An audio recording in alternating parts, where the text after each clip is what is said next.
Water-Lilies, a short story by Louisa Alcott.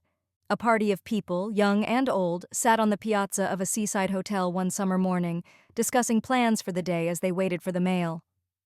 "Hello, here comes Christy Johnstone," exclaimed one of the young men perched on the railing, who was poisoning the fresh air with the sickly scent of a cigarette. "So 'tis, with Flucker the baddish boy in tow as large as life," added another with a pleasant laugh as he turned to look. The newcomers certainly looked somewhat like Charles Reade's picturesque pair, and everyone watched them with idle interest as they drew nearer.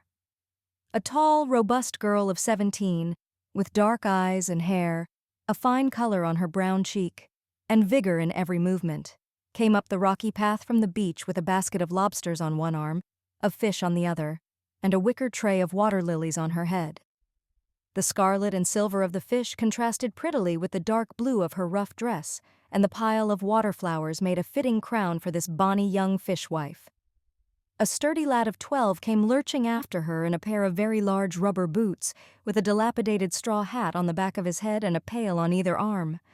Straight on went the girl, never turning head or eyes as she passed the group on the piazza and vanished round the corner, though it was evident that she heard the laugh the last speech produced, for the color deepened in her cheeks and her step quickened. The boy, however, returned the glances bent upon him and answered the smiles with such a cheerful grin that the youth with the cigarette called out, "Good morning, skipper. Where do you hail from?" "Island yender," answered the boy with a gesture of his thumb over his shoulder. "Oh, you are the lighthouse keeper, are you?" "No, I ain't. Me and Gramper's fisherman now." "Your name is Flucker Johnstone, and your sister's Christy, I think," added the youth, enjoying the amusement of the young ladies about him. "It's Sammy Bowen, and hern's Ruth." "Have you got a Boaz over there for her?" "No, we've got a devilfish, a real whacker." This unexpected reply produced a roar from the gentleman, while the boy grinned good-naturedly, though without the least idea what the joke was. Pretty Miss Ellery, who had been told that she had a rippling laugh, rippled sweetly as she leaned over the railing to ask, "Are those lilies in your pails? I want some if they are for sale." "Sister'll fetch 'em round when she's left the lobs. I ain't got none. This is bait for them fellers." And, as if reminded of business by the yells of several boys who had just caught sight of him, Sammy abruptly weighed anchor and ran before the wind toward the stable. "Funny lot, these natives. Act as if they owned the place and are as stupid as their own fish," said the youth in the white yachting suit as he flung away his cigarette end. "Don't agree with you, Fred. I've known people of this sort all my life, and a finer set of honest, hard-working, independent men I never met. Brave as lions and tender as women in spite of their rough ways," answered the other young man, who wore blue flannel and had a gold band on his cap. "Sailors and soldiers always stand by one another, so of course you see the best side of these fellows, Captain. The girls are fine creatures, I grant you, but their good looks don't last long, more's the pity. Few women's would with the life they lead, so full of hard work, suspense, and sorrow. No one knows till one is tried how much courage and faith it takes to keep young and happy when the men one loves are on the great sea," said a quiet, gray-haired lady as she laid her hand on the knee of the young man in blue with a look that made him smile affectionately at her, with his own brown hand on hers. "Shouldn't wonder if Ben Bowen was laid up, since the girl brings the fish. He's a fine old fellow. I've been to No Man's Land many a time blue fishing with him. Must ask after him," said an elderly gentleman who was pacing to and fro yearning for the morning papers. "We might go over to the island and have a chowder party or a fish fry some moonlight night. I haven't been here for several years, but it used to be great fun, and I suppose we can do it now," suggested Miss Ellery with the laugh. "By Jove, we will. And look up Christy.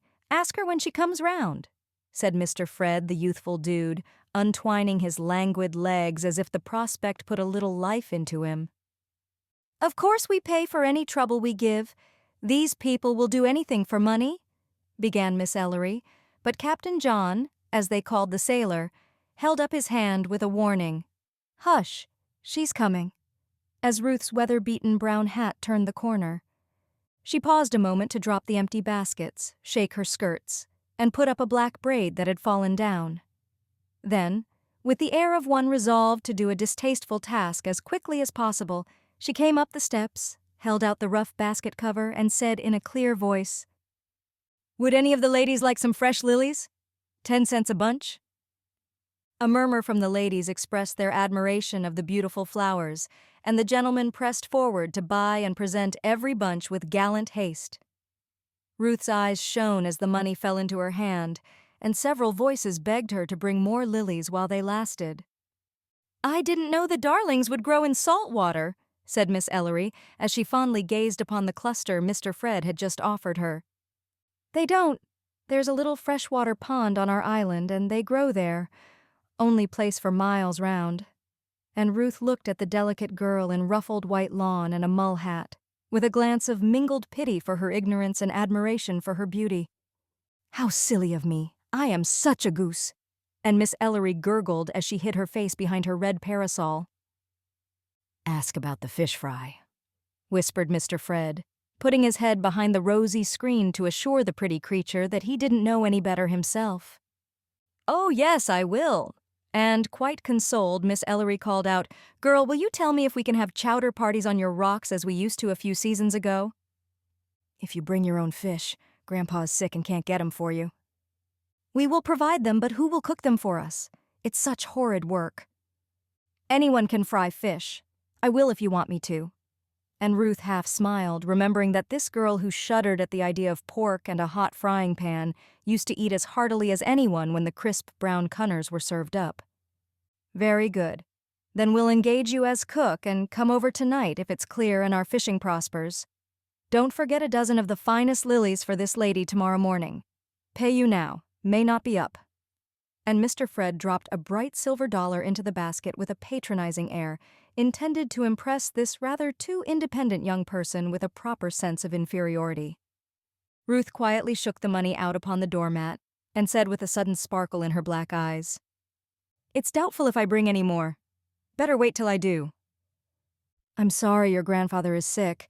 I'll come over and see him by and bring the papers if he would like some," said the elderly gentleman as he came up with a friendly nod and real interest in his face. "Very much thank you, sir. He is very feeble now." And Ruth turned with a bright smile to welcome kind Mr. Wallace, who had not forgotten the old man. "Christy has got a nice little temper of her own and don't know how to treat a fellow when he wants to do her a favor," growled Mr. Fred, pocketing his dollar with a disgusted air. "She appears to know how to treat a gentleman when he offers one," answered Blue Jacket, with a twinkle of the eye as if he enjoyed the other's discomfiture. "Girls of that class always put on airs if they are the least bit pretty. So absurd," said Miss Ellery, pulling up her long gloves as she glanced at the brown arms of the fisher maiden. "Girls of any class like to be treated with respect. Modesty in linsey-woolsey is as sweet as in muslin, my dear, and should be even more admired, according to my old-fashioned way of thinking," said the gray-haired lady.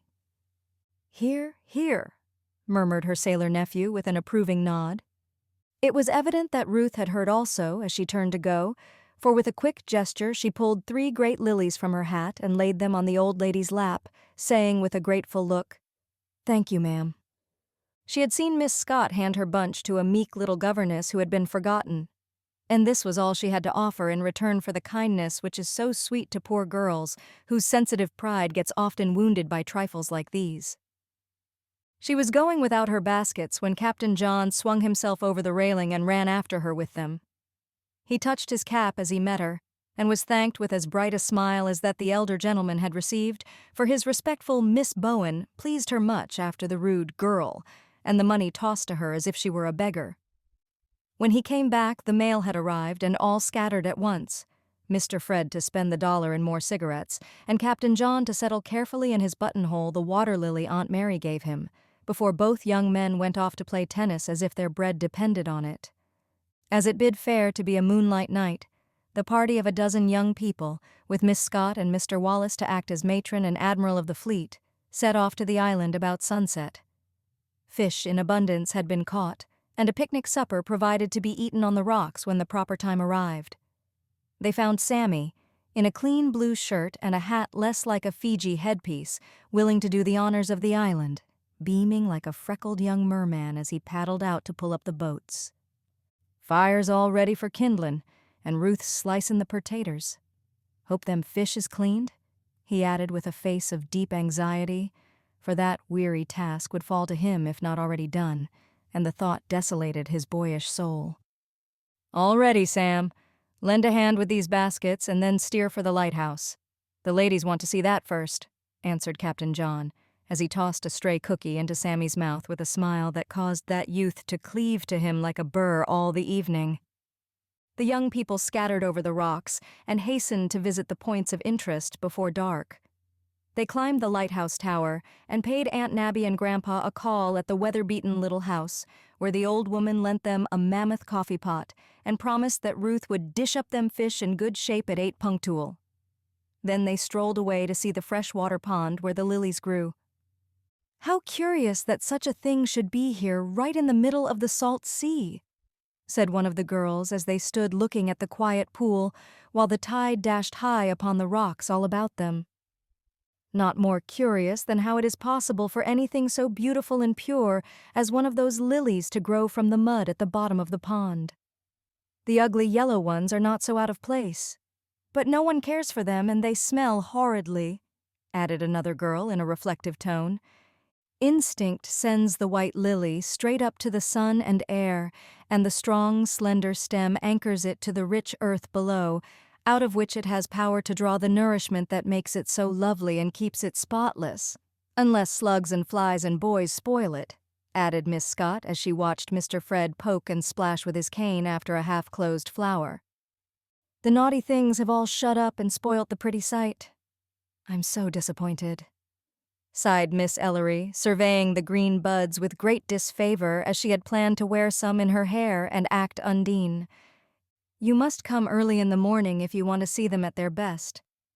I've read somewhere that when the sun first strikes them they open rapidly, and it is a lovely sight. I shall try to see it someday if I can get here in time," said Miss Scott. "How romantic old maids are," whispered one girl to another. "So are young ones. Hear what Floss Ellery is saying," answered the other, and both giggled under their big hats as they caught these words followed by the rippling laugh. "All flowers open and show their hearts when the sun shines on them at the right moment." "I wish human flowers would," murmured Mr. Fred, and then, as if rather alarmed at his own remark, he added hastily, "I'll get that big lily out there and make it bloom for you."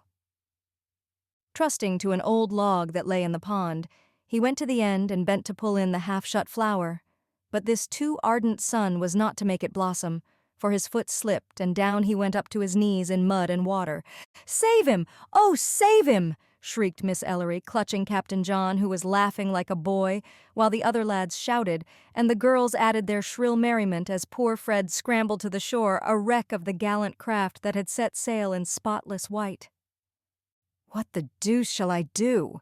he asked in a tone of despair as they flocked about him to condole even while they laughed. "Roll up your trousers and borrow Sam's boots. The old lady will dry your shoes and socks while you are at supper and have them ready to wear home," suggested Captain John, who was used to duckings and made light of them. The word supper made one carnal-minded youth sniff the air and announce that he smelt something good, and at once everyone turned toward the picnic ground like chickens hurrying to the barn at feeding time. Fred vanished into the cottage, and the rest gathered about the great fire of driftwood fast turning to clear coals, over which Ruth was beginning her long, hot task. She wore a big apron, a red handkerchief over her head, had her sleeves rolled up, and was so intent on her work that she merely nodded and smiled as the newcomers greeted her with varying degrees of courtesy. "She looks like a handsome gypsy, with her dark face and that red thing in the firelight. I wish I could paint her," said Miss Scott, who was very young at heart in spite of her 50 years and gray head. "So do I, but we can remember it. I do like to see a girl work with a will, even at frying fish. Most of 'em dawdle so at the few things they try to do. There's a piece of energy for you." And Captain John leaned forward from his rocky seat to watch Ruth, who just then caught up the coffee pot about to boil over, and with the other hand saved her frying pan from capsizing on its unsteady bed of coals. "She is a nice girl, and I'm much interested in her. Mr. Wallace says he will tell us her story by and by if we care to hear it. He has known the old man a long time." "Don't forget to remind him, Auntie. I like a yarn after mess." And Captain John went off to bring the first plate of fish to the dear old lady who had been a mother to him for many years. It was a merry supper, and the moon was up before it ended, for everything tasted so good. The hearty young appetites sharpened by sea air were hard to satisfy. When the last cunner had vanished and nothing but olives and oyster crackers remained, the party settled on a sloping rock out of range of the fire and reposed for a brief period to recover from the exertions of the feast, having, like the heroes in the old story, eaten mightily for the space of an hour. Mr. Fred in the capacious boots was a never-failing source of amusement, and consequently somewhat subdued. But Miss Ellery consoled him, and much food sustained him till his shoes were dry. Ruth remained to clear up, and Sammy to gorge himself on the remnants of sweet cake, which he could not bear to see wasted. So, when someone proposed telling stories till they were ready to sing, Mr. Wallace was begged to begin. "It is only something about this island, but you may like to hear it just now," said the genial old gentleman, settling his handkerchief over his bald head for fear of cold, and glancing at the attentive young faces grouped about him in the moonlight. "Some 20 years ago there was a wreck over there on those great rocks. You fellows have heard about it, so I'll only say that a very brave sailor, a native of the port here, swam out with a rope and saved a dozen men and women. I'll call him Sam. Well, one of the women was an English governess, and when the lady she was with went on her way after the wreck, this pretty girl, who by the way was a good deal hurt trying to save the child she had in charge, was left behind to recover and—" "Marry the brave sailor, of course," cried one of the girls. "Exactly, and a very happy pair they were. She had no family who wanted her at home. Her father had been a clergyman, I believe, and she was well born. But Sam was a fine fellow and earned his living honestly, fishing off the banks as half the men do here. Well, they were very happy, had 2 children, and were saving up a bit when poor Sam and 2 brothers were lost in one of the great storms which now and then make widows and orphans by the dozen. It killed the wife. But Sam's father, who kept the lighthouse here then, took the poor children and supported them for 10 years. The boy was a mere baby, the girl a fine creature, brave like her father, handsome like her mother, and with a good deal of the lady about her, though everyone didn't find it out." Cried the sharp girl, who began to understand the point of the story now, but would not spoil it, as the others seemed still in the dark, though Miss Scott was smiling, and Captain John staring hard at the old gentleman in the blue silk nightcap. "Got a fly in your throat?" asked a neighbor, but Kate only laughed and begged pardon for interrupting. "There's not much more, only that affair was rather romantic, and one can't help wondering how the children turned out. Storms seem to have been their doom, for in the terrible one we had 2 winters ago, the old lighthouse keeper had a bad fall on the icy rocks, and if it had not been for the girl, the light would have gone out and more ships been lost on this dangerous point. The keeper's mate had gone ashore and couldn't get back for 2 days, the gale raged so fiercely, but he knew Ben could get on without him, as he had the girl and boy over for a visit. In winter they lived with a friend and went to school at the port. It would have been all right if Ben hadn't broken his ribs, but he was a stout old salt, so he told the girl what to do, and she did it, while the boy waited on the sick man. For 2 days and nights that brave creature lived in the tower, that often rocked as if it would come down, while the sleet and snow dimmed the lantern, and seabirds were beaten to death against the glass. But the light burned steadily, and people said, "All is well," as ships steered away in time, when the clear light warned them of danger, and grateful sailors blessed the hands that kept it burning faithfully. "I hope she got rewarded," cried an eager voice, as the storyteller paused for breath. "I only did my duty. That is reward enough," she said, when some of the rich men at the port heard of it and sent her money and thanks. She took the money, however, for Ben had to give up the place, being too lame to do the work. He earns his living by fishing now, and puts away most of his pension for the children. He won't last long, and then they must take care of themselves, for the old woman is no relation, and the girl is too proud to hunt up the forgetful English friends, if they have any.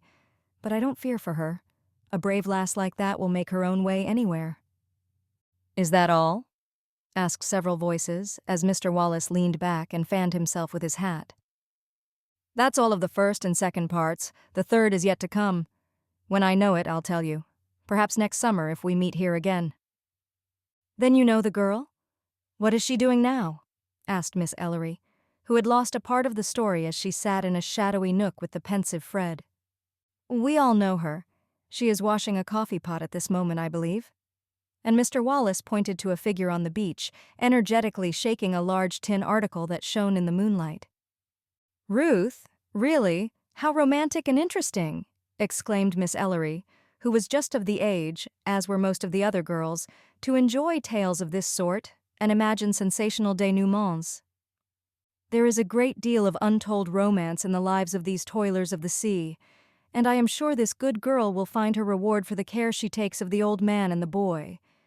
It costs her something, I've discovered, for she wants an education, and could get it if she left this poor place and lived for herself. But she won't go and works hard to get money for Grandpa's comfort, instead of buying the books she longs for. I think, young ladies, that there is real heroism in cheerfully selling lilies and frying fish for duty's sake when one longs to be studying and enjoying a little of the youth that comes but once," said Mr. Wallace. "Oh dear, yes. So nice of her. We might take up a contribution for her when we get home. I'll head the paper with pleasure and give all I can afford, for it must be so horrid to be ignorant at her age. I dare say the poor thing can't even read. Just fancy." And Miss Ellery clasped her hands with a sigh of pity. "Very few girls can read fit to be heard nowadays," murmured Miss Scott. "Don't let them affront her with their money. She will fling it in their faces as she did that donkey's dollar. You see to her in your nice delicate way, Auntie, and give her a lift if she will let you," whispered Captain John in the old lady's ear. "Don't waste your pity, Miss Florence.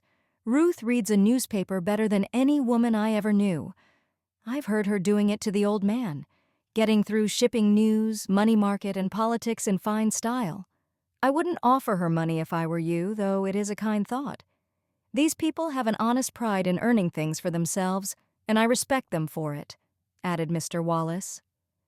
"Dear me, I should as soon think of a sand skipper having pride as one of these fishy folks in this stupid little place," observed Mr. Fred, moving his legs into the shadow as the creeping moonlight began to reveal the hideous boots. "Why not?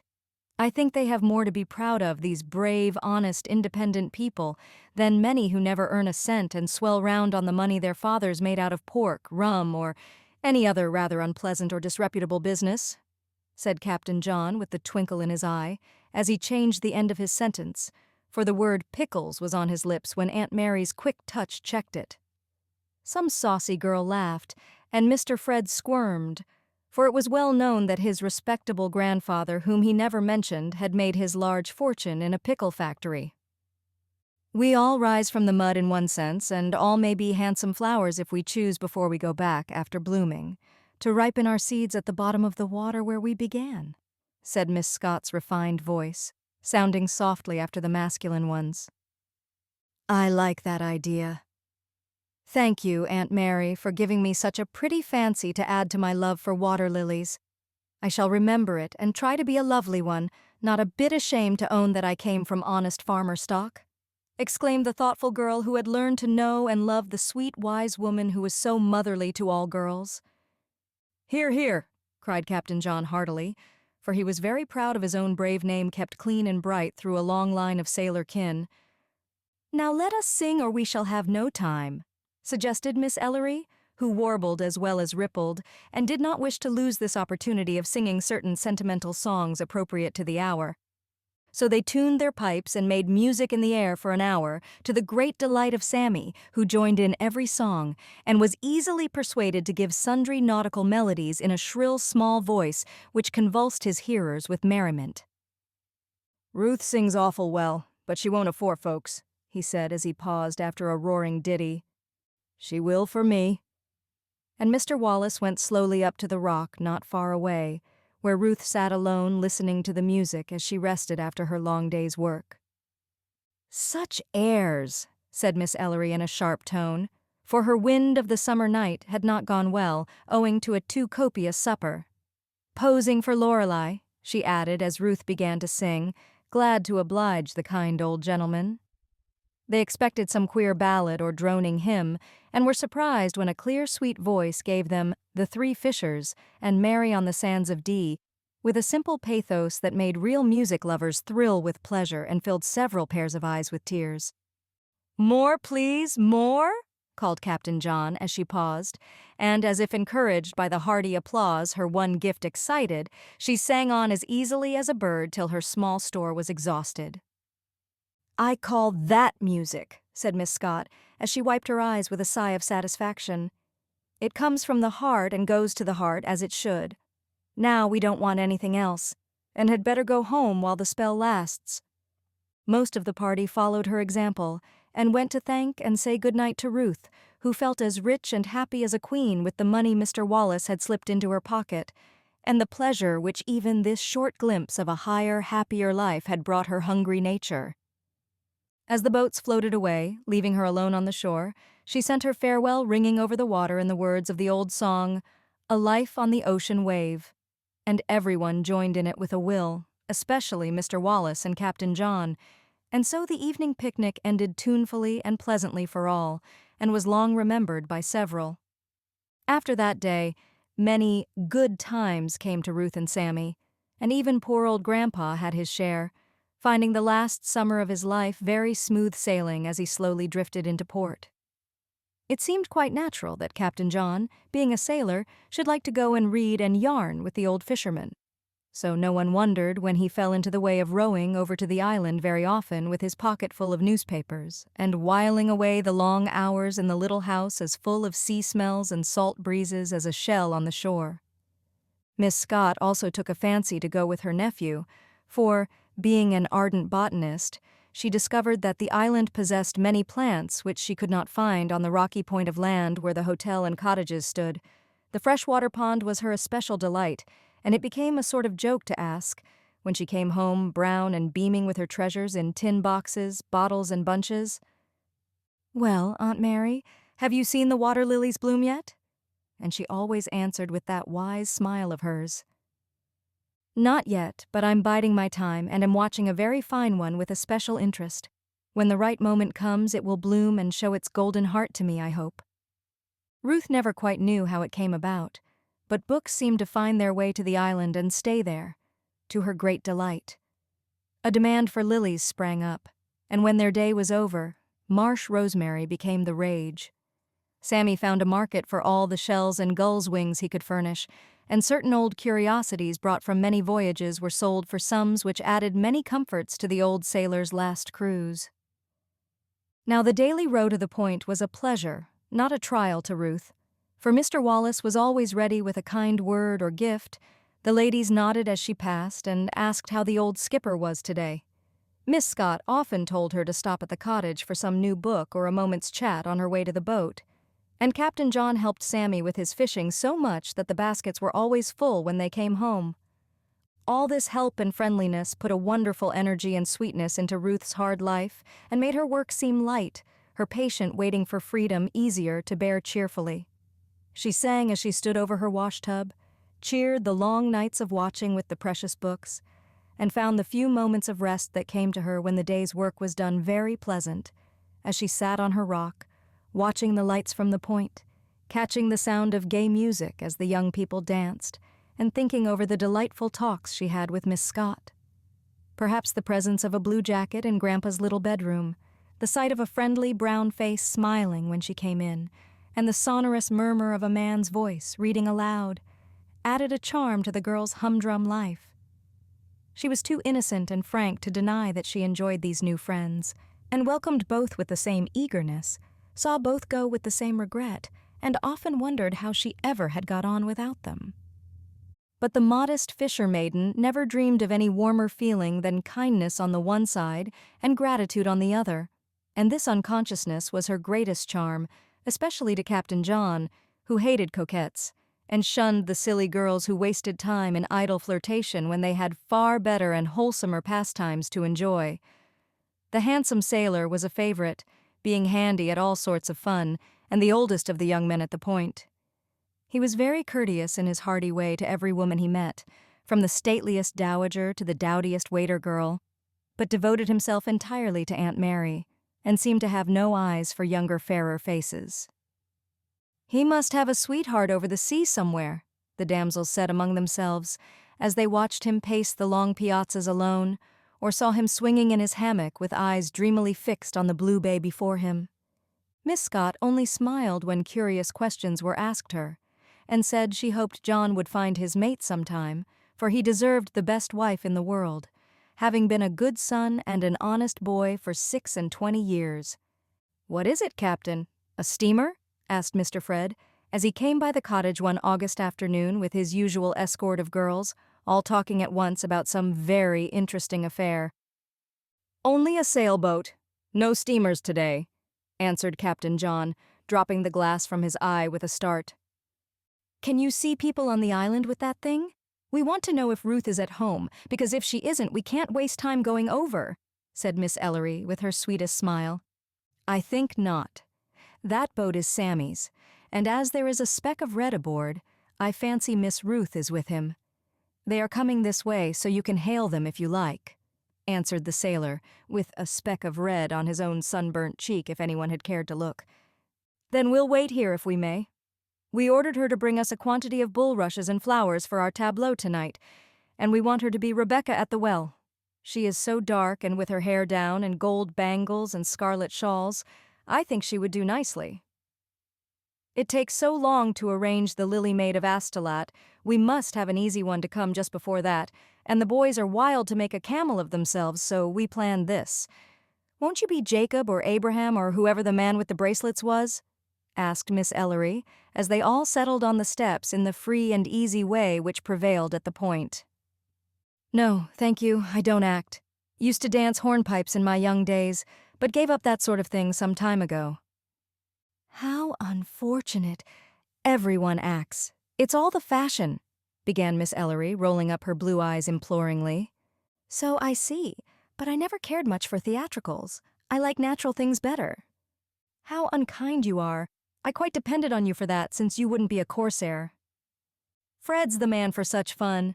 He's going to startle the crowd with a regular Captain Kidd rig, pistols and cutlasses enough for a whole crew, and a terrific beard." "I know Ruth won't do it, Floss, for she looked amazed when I showed her my Undine costume and told her what I wanted the seaweed for. 'Why, you won't stand before all those folks dressed that way, will you?' she said, as much scandalized as if she'd never seen a low-necked dress and silk stockings before, and Miss Perry tossed her head with an air of pity for a girl who could be surprised at the display of a pretty neck and arms and ankles. "We'll hire her, then. She's a mercenary wretch and will do anything for money. I won't be scrambled into my boat in a hurry, and we must have Rebecca because I've borrowed a fine pitcher and promised the boys their camel," said Miss Ellery, who considered herself the queen of the place and ruled like one, in virtue of being the prettiest girl there and the richest. "She has landed, I think, for the boat is off again to the wharf. Better run down and help her with the bulrushes, Fred, and the rest of the stuff you ordered," suggested Captain John, longing to go himself but kept by his duty as host, Aunt Mary being asleep upstairs. "Too tired.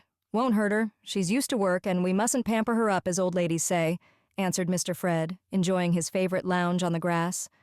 "I wouldn't ask her to act, if you'll allow me to say so," said Captain John in his quiet way. "That sort of thing might unsettle her and make her discontented. She steers that little craft over there and is happy now. Let her shape her own course, and remember it isn't well to talk to the man at the wheel." Miss Perry stared. Miss Ray, the sharp girl, nodded, and Miss Ellery said petulantly, "As if it mattered what she thought or said or did. It's her place to be useful if we want her, and we needn't worry about spoiling a girl like that. She can't be any prouder or more saucy than she is, and I shall ask her if only to see the airs she will put on." As she spoke, Ruth came up the sandy path from the beach laden with rushes and weeds, sunflowers and shells, looking warm and tired but more picturesque than ever, in her blue gown and the red handkerchief she wore since her old hat blew away. Seeing the party on the cottage steps, she stopped to ask if the things were right, and Miss Ellery at once made her request in a commanding tone which caused Ruth to grow very straight and cool and sober all at once, and answered decidedly, "I couldn't anyway." "Why not?" Well, one reason is I don't think it's right to act things out of the Bible just to show off and amuse folks. The idea of minding, and Miss Ellery frowned, adding angrily, "We will pay you for it. I find people will do anything for money down here. We are poor and need it, and this is our best time to make it. I'd do most anything to earn a little, but not that." And Ruth looked as proud as the young lady herself. "Then we'll say no more if you are too elegant to do what we don't mind at all. I'll pay you for this stuff now as I ordered it, and you needn't bring me any more." "How much do I owe you?" asked the offended beauty, taking out her purse in a pet.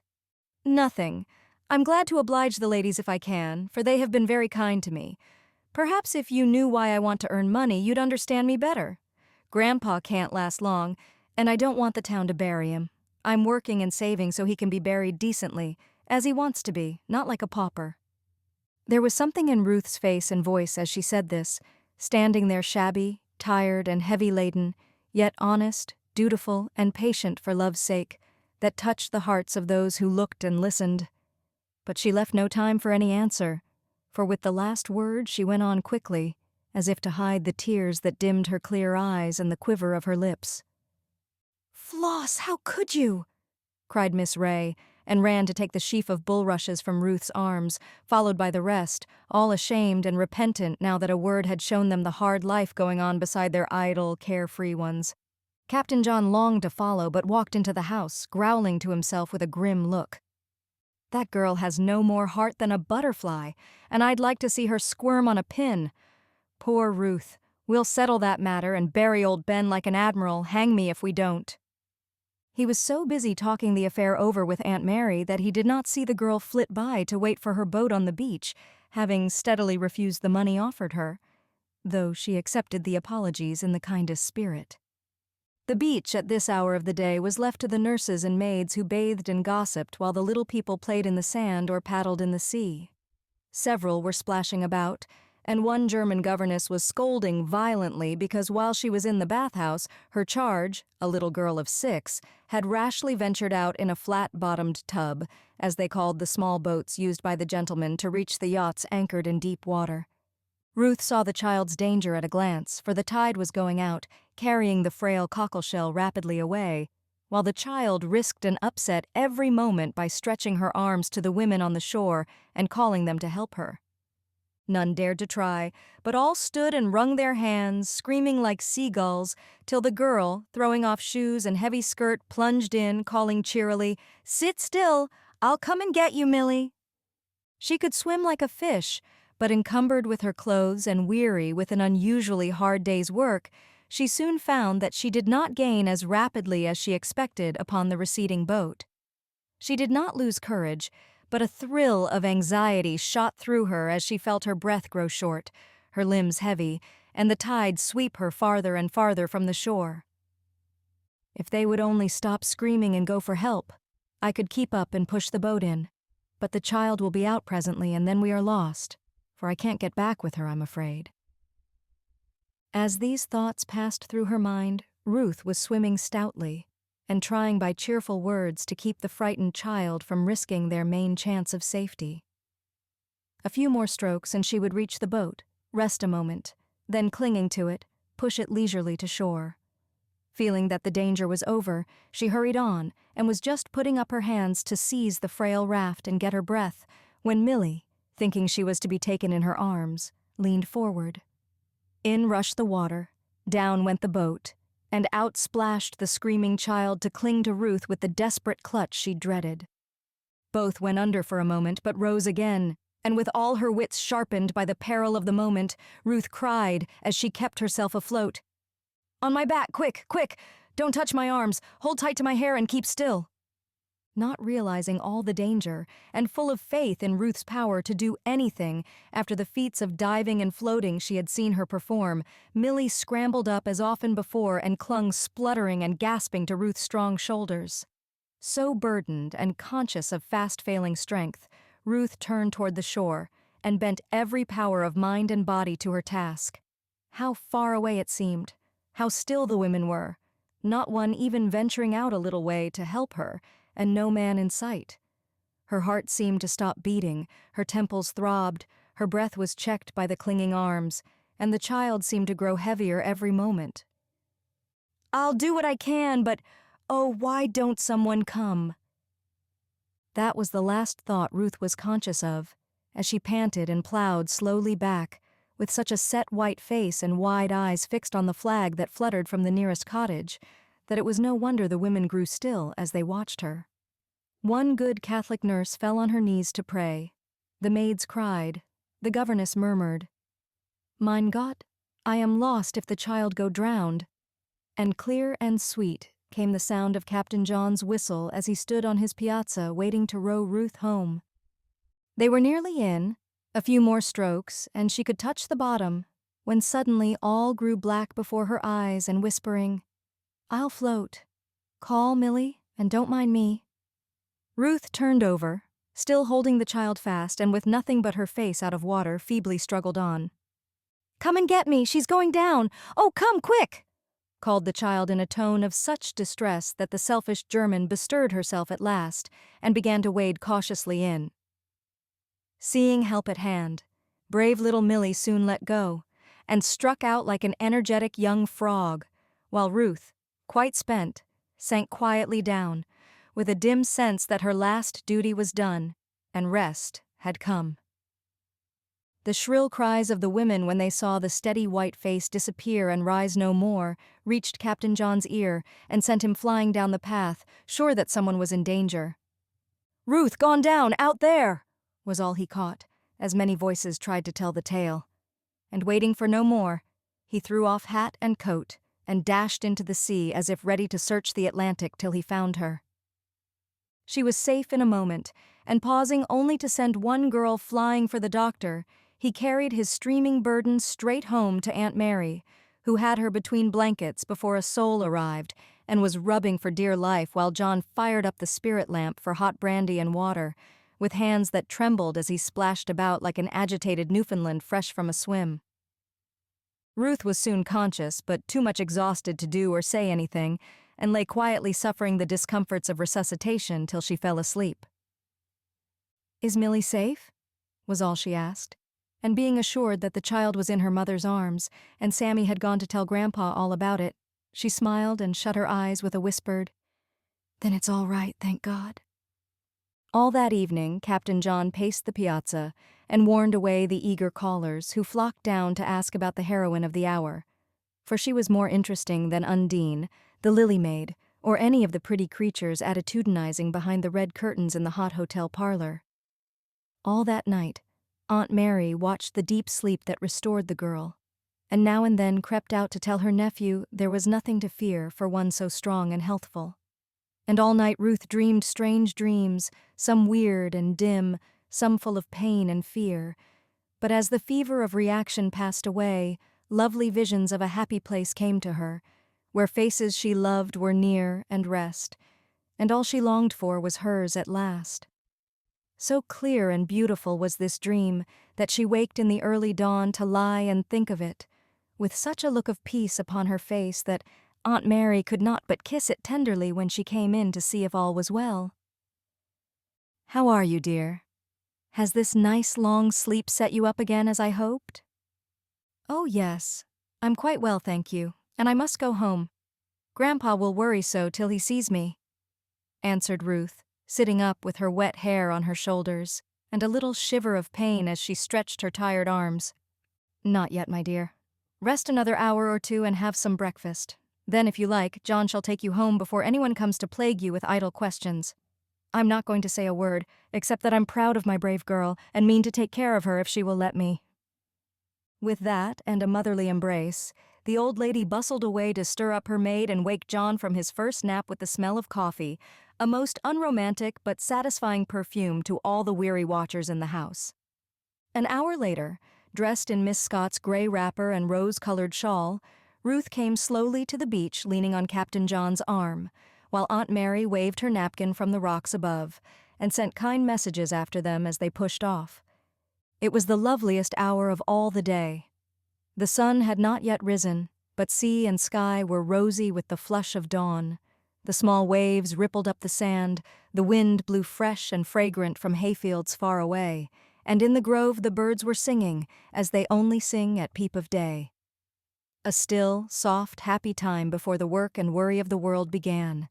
The peaceful moment which is so precious to those who have learned to love its balm and consecrate its beauty with their prayers.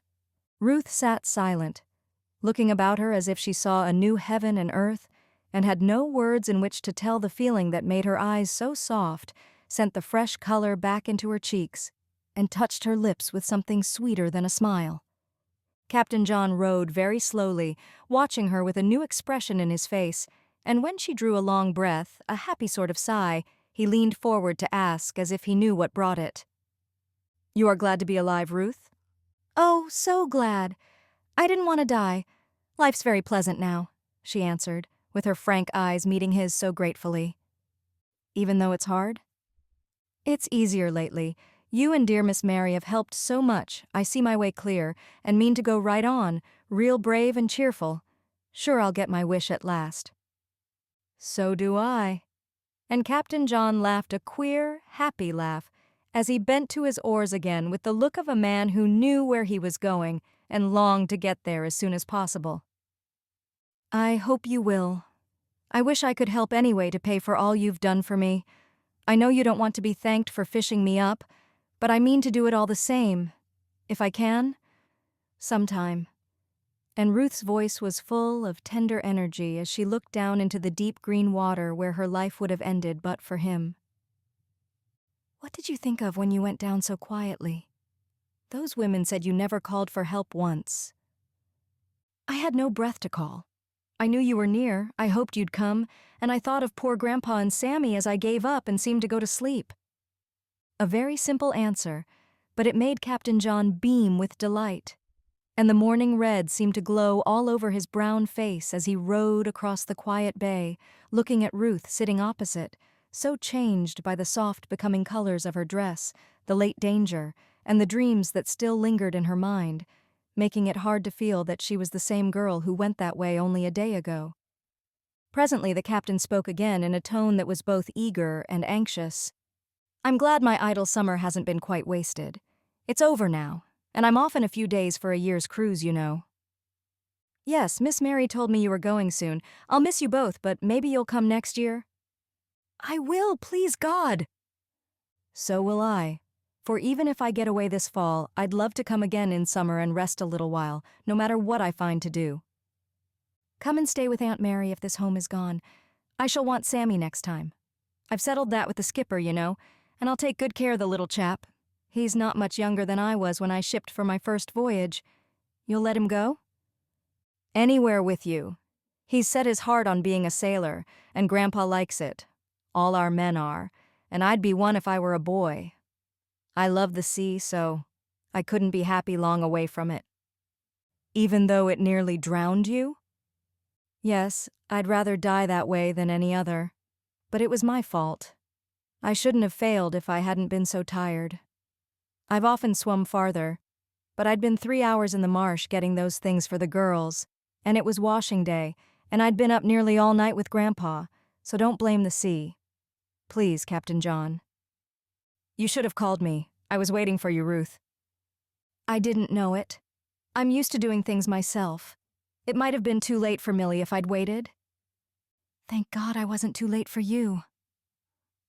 The boat was at the shore now, and as he spoke, Captain John held out his hands to help Ruth down, for, encumbered with her long dress and still weak from past suffering, she could not spring to land as she used to do in her short gown. For the first time the color deepened in her cheek as she looked into the face before her and read the meaning of the eyes that found her beautiful and dear, and the lips that thanked God for her salvation so fervently. She did not speak, but let him lift her down, draw her hand through his arm, and lead her up the rocky slope to the little pool that lay waiting for the sun's first rays to wake from its sleep. He paused there, and with his hand on hers said quietly, "Ruth, before I go, I want to tell you something, and this is a good time and place. While Aunt Mary watched the flowers, I've watched you, and found the girl I've always wanted for my wife. Modest and brave, dutiful and true, that's what I love. Could you give me all this, dear, for the little I can offer, and next year sail with Sammy and a very happy man if you say yes?" I'm not half good and wise enough for that. Remember what I am, began Ruth, bending her head as if the thought were more than she could bear. I do remember, and I'm proud of it. Why, dear heart, I've worked my way up from a common sailor, and am the better for it. Now I've got my ship, and I want a mate to make a home for me aboard and ashore. Look up and tell me that I didn't read those true eyes wrong. Then Ruth lifted up her face, and the sunshine showed him all he asked to know, as she answered with her heart in her voice and the true eyes fixed on his. I tried not to love you, knowing what a poor ignorant girl I am, but you were so kind to me, how could I help it, John? That satisfied him, and he sealed his happy thanks on the innocent lips none had kissed but the little brother, the old man, and the fresh winds of the sea. One can imagine the welcome they met at the small brown house, and what went on inside as Grandpa blessed the lovers, and Sammy so overflowed with joy at his enchanting prospects that he was obliged to vent his feelings in ecstatic jigs upon the beach, to the great amazement of the gulls and sandpipers at breakfast there. No one at the Point, except a certain dear old lady, knew the pleasant secret, though many curious or friendly visitors went to the island that day to see the heroine and express their wonder, thanks, and admiration. All agreed that partial drowning seemed to suit the girl, for a new Ruth had risen like Venus from the sea. A softer beauty was in her fresh face now. A gentler sort of pride possessed her, and a still more modest shrinking from praise and publicity became her well. No one guessed the cause, and she was soon forgotten, for the season was over, the summer guests departed, and the Point was left to the few cottagers who loved to linger into golden September.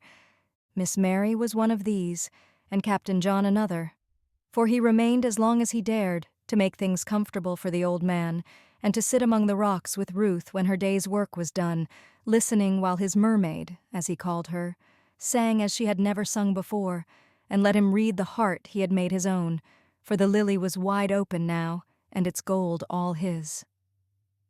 With the first frosts, Grandpa died, and was carried to his grave by his old comrades, owing no man a cent, thanks to his dutiful granddaughter and the new son she had given him. Then the little house was deserted, and all winter Ruth was happy with Aunt Mary, while Sammy studied bravely and lived on dreams of the joys in store for him when the captain came sailing home again. Another summer brought the happy day when the little brown house was set in order for a sailor's honeymoon, when the flag floated gaily over Miss Mary's cottage, and Ruth, in a white gown with her chosen flowers in her hair and bosom, shipped with her dear captain for the long cruise which had its storms and calms, but never any shipwreck of the love that grew and blossomed with the water-lilies by the sea.